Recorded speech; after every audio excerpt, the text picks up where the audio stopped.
Okay sir. ఆయన చనిపోతే మనకు ఆంధ్ర రాష్ట్రం ఇంకా పోయింది. ఇప్పుడు ఆయన సాధించిన దాంట్లో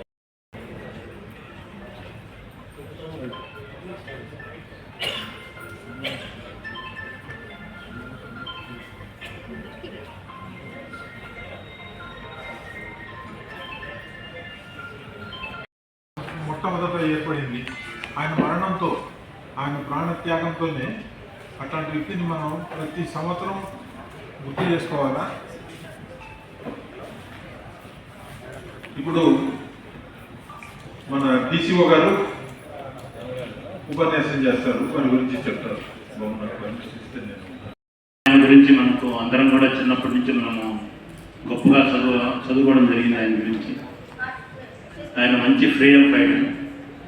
మన ఆంధ్ర రాష్ట్ర అవతరణానికి ఆయన ప్రాణాన్ని కూడా త్యాగం చేసి అమరజీవిగా పేరు తెచ్చుకున్న వ్యక్తి. సో ఆయన ఎవరు కూడా మర్చిపోరు, అటువంటి వ్యక్తి అయినా. ఇదే కాకుండా ఆయన హరిజన డెవలప్మెంట్ కోసం కూడా పెద్ద ఎత్తున ఉద్యమాలు కూడా చేసినారు. ఆయన మహాత్మా గాంధీ యొక్క ఫాలోయర్. 16 మార్చి 1901లో జన్మించినాడు. అదేవిధంగా 15 డిసెంబర్ 1952లో చనిపోవడం జరిగింది. సో హరిజన అప్లిఫ్మెంట్ కోసము పెద్ద ఎత్తున పనిచేశాడు ఆయన. దీనికి ముందు ఏది మన ఆంధ్ర రాష్ట్ర అవతరణ కోసం ఆ విధంగా అయితే 52 రోజులు నిరాహార దీక్ష చేసి రాష్ట్రాన్ని ఆ విధంగా సాధించాడు. దానికి ముందు హరిజన డెవలప్మెంట్ కోసం పెద్ద ఎత్తున చేసినారు. సో ఆయన great follower of Mahatma Gandhi. అదేవిధంగా ఈయన ఈ 1952 ఆ ప్రాంతంలో చనిపోవడం వల్ల 1953లో మనకు ఆంధ్ర రాష్ట్ర అవతరణ జరిగింది. అర్లియర్ మనం తమిళనాడుతో కలిసి ఉన్నాం పెద్ద రాష్ట్రంలో. సో ఈయన చేసిన ప్రాణత్యాగం వల్లనే మనకు ఈ రాష్ట్రం రావడం జరిగింది. ఆయన జయంతి సందర్భంగా ప్రభుత్వం కూడా పెద్ద ఎత్తున ఈరోజు రాష్ట్ర వ్యాప్తంగా ఈ ప్రోగ్రాం జరుగుతున్నాయి. అందులో భాగంగా ఈరోజు సో ఇక్కడ కూడా చేసుకుంటున్నాను. సో దీని గురించి ఇంకా మాట్లాడే వ్యక్తులు ఎవరైనా వచ్చి ఏమైనా దయచేసి స్టేజ్ మీదకి రావాల్సిందిగా కోరుతున్నాను.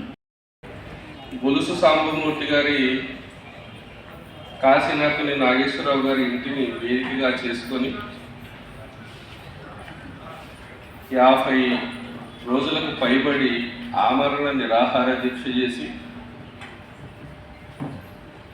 ఆనాటి నెహ్రూ ప్రభుత్వాన్ని ఒప్పించే దశలో ఉండగానే ఈ రాష్ట్ర ఏర్పాటు కోసం తన ప్రాణాలను అర్పించారు.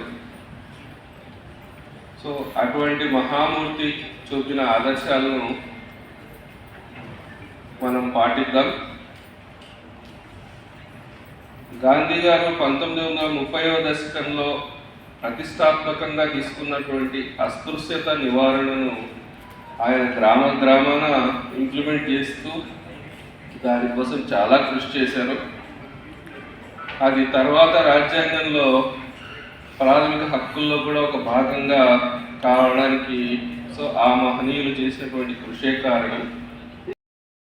వాళ్ళ జీవితాన్ని త్యాగం చేశారు కాబట్టి స్వాతంత్ర ఉద్యమంలో పాల్గొన్నారు. వారి చదువు వల్ల ఈరోజు మనం ఇంత స్వేచ్ఛగా మనల్ని మనమే పరిపాలించుకుంటున్నాం. అటువంటి స్వాతంత్రోద్యమ నాయకుల్లో అమరజీవి పొట్టి శ్రీరాములు గారు కూడా ఒకరు. ఈయన గాంధీజీతో పాటు సాల్ట్ సత్యాగ్రహంలో పాల్గొన్నారు. క్విట్ ఇండియా ఉద్యమంలో చురుకుగా పాల్గొన్నారు. ఈ విధంగా స్వాతంత్రోద్యమంలో చురుకుగా పాల్గొని తర్వాత భాషా ప్రయుక్త రాష్ట్రాల ఏర్పాటుకు కృషి చేశారు. అప్పట్లో తమిళనాడులో మనం కలిసి ఉండేవాళ్ళము.